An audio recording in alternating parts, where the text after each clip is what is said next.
اعلموا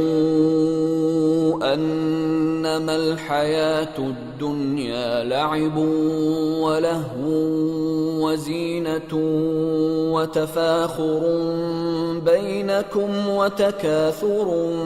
في الأموال والأولاد كمثل غيث أعجب الكفار نباته ثم يهيج فتراه مصفرا ثم يكون حطاما وفي الآخرة عذاب شديد ومغفرة من الله ورضوان وما الحياة الدنيا إلا متاع الغرور سابقوا إلى مغفرة من ربكم وجنة عرضها كعرض السماء والأرض أعدت للذين آمنوا بالله ورسله ذلك فضل الله يؤتيه من يشاء والله ذو الفضل العظيم ما أصاب من مصيبة في الأرض ولا في أنفسكم إلا في كتاب من قبل أن نبرأها إن ذلك على الله يسير لكي لا تأسوا على ما فاتكم ولا تفرحوا بما آتاكم والله لا يحب كل مختال فخور الذين يبخلون ويأمرون الناس بالبخل ومن يتول فإن الله هو الغني الحميد لقد أرسلنا رسلنا بالبينات وأنزلنا معهم الكتاب والميزان ليقوم الناس بالقسط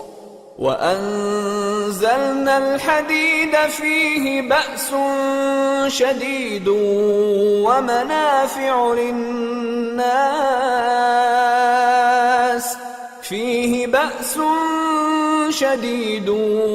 ومنافع للناس وليعلم الله من ينصره ورسله بالغيب إن الله قوي عزيز जान रखो कि दुनिया की जिंदगी महज खेल और तमाशा और जीनत और आराइश और तुम्हारे आपस में फख्र और सताइश और माल और औलाद की एक दूसरे से ज्यादा तलब और ख्वाहिश है। इसकी मिसाल ऐसी है जैसे बारिश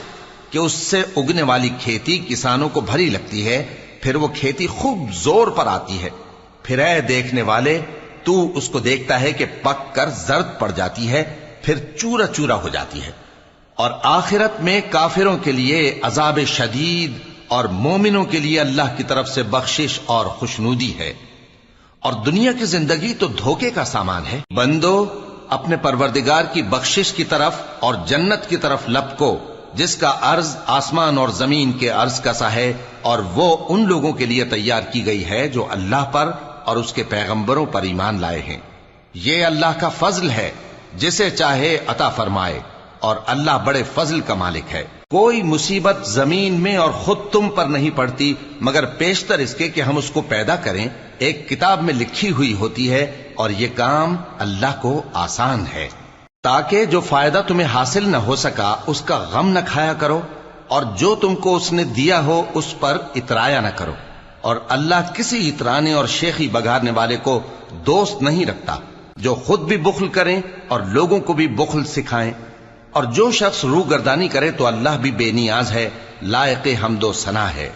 ہم نے اپنے پیغمبروں کو کھلی نشانیاں دے کر بھیجا اور ان پر کتابیں نازل کی اور میزان عدل تاکہ لوگ انصاف پر قائم رہیں، اور لوہا پیدا کیا کہ اس میں اسلحہ جنگ کے لحاظ سے زور بھی بہت ہے اور لوگوں کے لیے فائدے بھی ہیں، اور اس لیے کہ جو لوگ بن دیکھے اللہ اور اس کے پیغمبروں کی مدد کرتے ہیں اللہ ان کو معلوم کرے۔ بے شک اللہ زور آور ہے، غالب ہے۔